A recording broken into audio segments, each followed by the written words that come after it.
আপনারা যারা এখনো পর্যন্ত এই সিনেমার প্রথম পার্টটি দেখেননি তারা আগে প্রথম পার্টটি দেখে আসুন। তা না হলে এই সুন্দর ভ্যাম্পায়ার লাভ স্টোরি মুভির কোনো কিছুই বুঝতে পারবেন না। তো চলুন আর দেরি না করে এই সিনেমার দ্বিতীয় পার্টের কাহিনীর ভিতরে ঢোকা যাক। সিনেমার দ্বিতীয় পর্বে আমরা দেখতে পাই তাৎসু কিরাকে নিয়ে একটি জুয়েলারি শপে এসেছিল। সে কিরাকে একটি সুন্দর নেকলেস পরিয়ে দিতে চায়, কিন্তু সেই নেকলেসটি সিলভারের হওয়ায় কিরা তা পরতে চায় না, কারণ যেমনটি আমরা জানি যে ভ্যাম্পায়ারদের সিলভারের সমস্যা হয়। তাৎসু এ ব্যাপার বুঝতে না পেরে তার উপরে জোর করতে থাকে, ফলে কিরা রেগে তার হাত সরিয়ে বাইরে চলে আসে।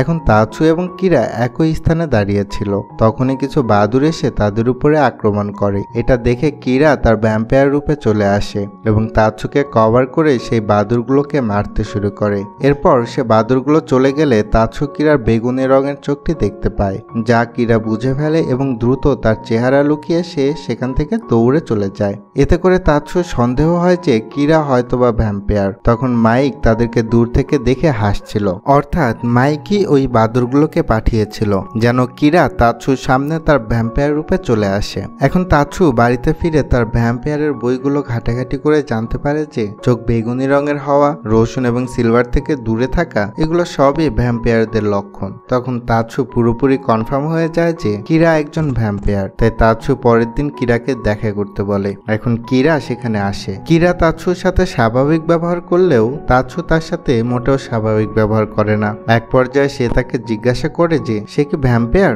উত্তরে কিরা কিছুই বলে না, যার ফলে তাৎসু বুঝে যায় যে কিরা আসলেই একজন ভ্যাম্পায়ার। এরপর তাৎসু কিরাকে সরি বলে সেখান থেকে চলে যায়, অর্থাৎ কিরা ভ্যাম্পায়ার হওয়ায় তাৎসু তার সাথে ব্রেকআপ করে ফেলে। এর ফলে কিরা অনেক অবাক হয়ে যায় আর অনেক কষ্টও পায়। সে কষ্ট পেয়ে বাড়িতে চলে আসে। বাড়িতে ফিরে সে তার আঙ্কেল রিকিকে জিজ্ঞাসা করে যে তার আন্টি মারিয়া কিভাবে তাকে ভ্যাম্পায়ার বানিয়েছিল, অর্থাৎ তার আন্টি একজন ভ্যাম্পায়ার এটা জেনেও কি রিকি তাকে ভালোবাসতো।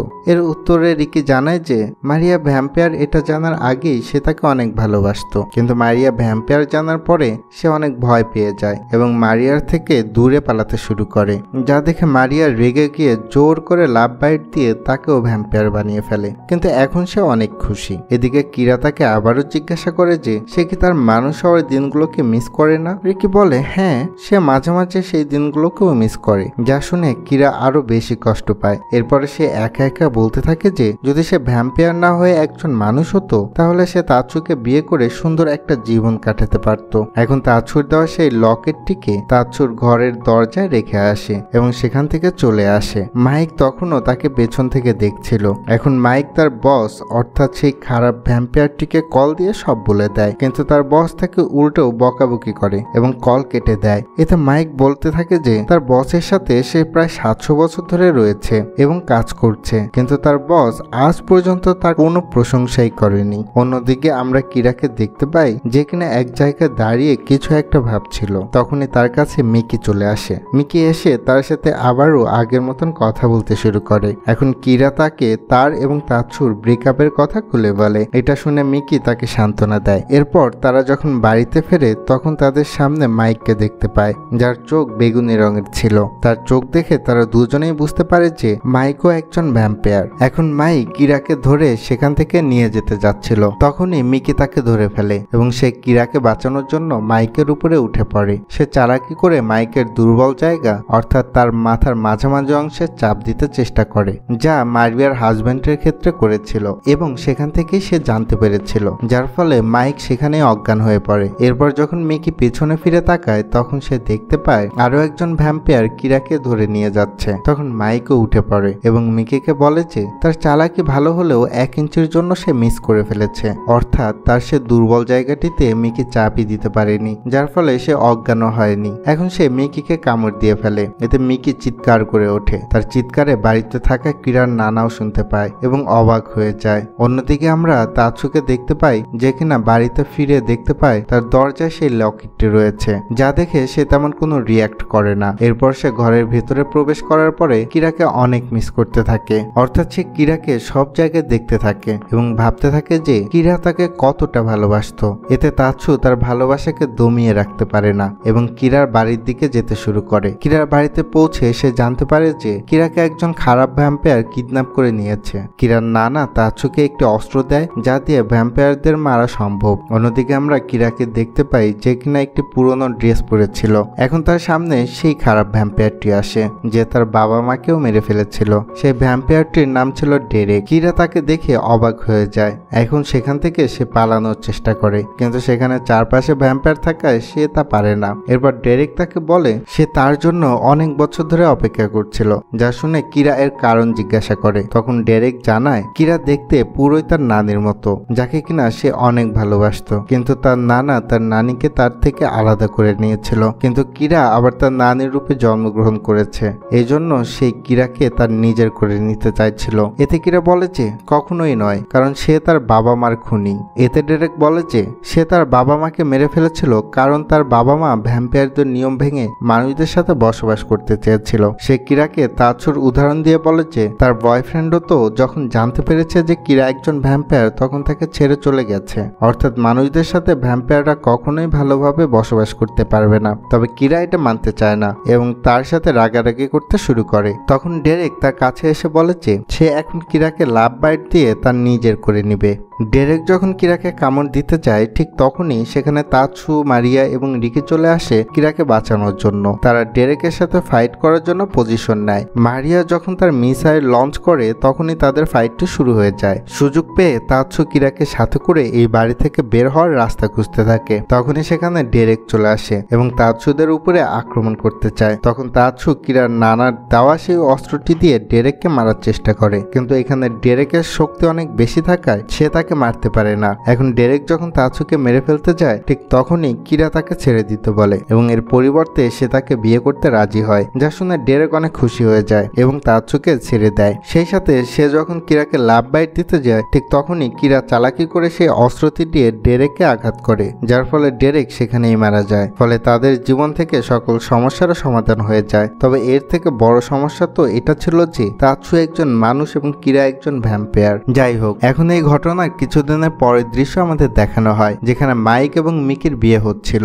আসলে মাইক প্রথম থেকেই মিকিকে অনেক ভালোবাসতো। সেদিন সে মিকির সাথে কোনো রকম অভিনয় করেনি, বরং সে তো জানতোই না যে মিকি কিরার বান্ধবী। এই জন্য সে এই দিন মিকিকে লাভ বাইট দিয়ে তাকেও ভ্যাম্পায়ার বানিয়ে ফেলেছিল। মিকি এখন অনেক খুশি কারণ সেও মাইককে অনেক ভালোবাসে। এখন তাৎসু কিরাকে বলে যে সেও একজন ভ্যাম্পায়ার হয়ে তার সাথেই থাকতে চায়, কিন্তু কিরা এতে মানা করে দেয় কারণ সে চায় না যে তাৎসু তার জন্য এত বড় পদক্ষেপ নিয়ে ফেলুক এবং পরে তার আঙ্কেল রিকির মতো কষ্ট পাক। এতে তাৎসু বলে যে কখনোই তার কোনো কষ্ট হবে না, তাই তাকে ভ্যাম্পায়ার বানিয়ে দেওয়ার জন্য সে এইখানে কিরার কাছে অনুরোধ করে, কিন্তু কিরা তখন তাকে কিছুই বলে না, পরে ভেবে জানাবে বলে। এরপর রাতে যখন তারা একসাথে ঘুমাচ্ছিল তখন কিরা তাৎসুর দিকে তাকিয়ে বলে যে সে তাৎসুকে অনেক ভালোবাসে এবং তাকেই পেতে চায়, কিন্তু এই জন্য সে স্বার্থপরের মতো তাৎসুকে ভ্যাম্পায়ার বানাতে পারবে না। এই কথা বলে সে তার মাথার সাথে তাৎসুর মাথা লাগিয়ে তাৎসুর সাথে কাটানো সকল স্মৃতি তাৎসুর মাথা থেকে মুছে ফেলে, যার ফলে তাৎসু এখন কিরার ব্যাপারে সবকিছু ভুলে যায়। তাদের রাস্তাও আলাদা হয়ে গিয়েছিল।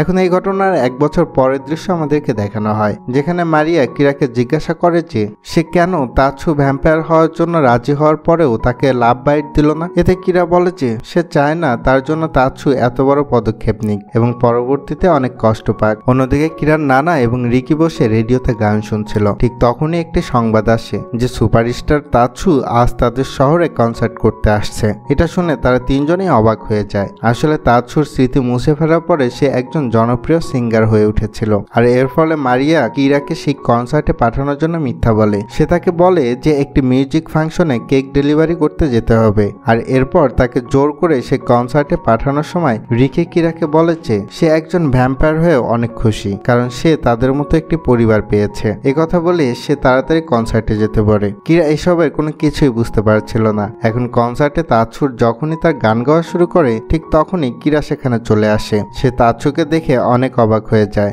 এরপর তাৎসু গান শুরু করার আগে তার ফ্যানদের বলে যে এই গানটি সে সেই মেয়েটিকে উদ্দেশ্য করে গাইবে যে কিনা প্রতিদিন তার স্বপ্নে আসে। সে সেই মেয়েটির সাথে কখনো দেখা করেনি, কিন্তু তার মনে হয় যে সে সেই মেয়েটিকে অনেক ভালো করে চেনে। এরপর সে তার গান শুরু করে, যেখানে শুধুমাত্র কিরারই প্রশংসা ছিল। অর্থাৎ এখানে তাৎসুর স্বপ্নে দেখা মেয়েটি আর কেউ নয়, বরং কিরাই ছিল। এখন এতদিন পর ফাইনালি সে তার স্বপ্নের দেখা মেয়েটি অর্থাৎ কিরাকে তার সামনে দেখতে পেয়ে অবাক হয়ে যায়। ওই মুহূর্তে সে অবাক হয়ে তাকে জিজ্ঞাসা করে যে সে কি আসলে এখানে এসেছে নাকি সে কোনো স্বপ্ন দেখছে। এই মুহূর্তে কিরা তাড়াতাড়ি সেখান থেকে বেরিয়ে আসে। তাৎসু তার পিছু পিছু চলে আসে এবং দৌড়ে এসে তাকে পিছন থেকে ডাক দেয় এবং তার নাম জিজ্ঞাসা করে। কিরা বলে যে এটা প্রথমবার হয়েছে যে তার শক্তি কারোর উপরে কাজ করেনি। তাৎসু এখানে এই কথার মানে বুঝতে পারে না। তখন কিরা পিছনে ফিরে তাৎসুকে তার নামটি বলে। এতে তাৎসু মুচকে হাসি দিয়ে বলে যে তার সাথে দেখা করে সে অনেক খুশি হলো। এতে কিরাও বলে যে সেও তার সাথে দেখা করে অনেক খুশি হয়েছে। এখন আমাদেরকে দেখানো হয় যে মিকি এবং মাইক এখন তাদের সাথে তাদের বেকারিতে রয়েছে এবং তারা দুজন এখন অনেক খুশি। কিরার নানা নতুন নতুন ঔষধ আবিষ্কার করে। মারিয়া এবং তার হাজব্যান্ড ট্রিকি মানুষদেরকে তাদের বানানো কেক খাওয়ায়। এখন আমরা দেখতে পাই যে তাৎসু একজন ভ্যাম্পায়ার হয়ে কিরাকেই বিয়ে করে ফেলেছিল। আমরা তার গলায় লাভ বাইটের চিহ্ন দেখতে পাই, অর্থাৎ ফাইনালি কিরা তাৎসুকে লাভ বাইট দিয়ে তাকেও ভ্যাম্পায়ার বানিয়ে দিয়েছিল। এখন তারা সুখে শান্তিতে জীবন কাটাতে শুরু করেছিল। কিছুদিন পরেই কিরার একটি কিউট ভ্যাম্পায়ার বাচ্চা হয়, আর এর মধ্যে দিয়েই হ্যাপি এন্ডিং এর সাথে এই মুভিটি এখানেই শেষ হয়ে যায়।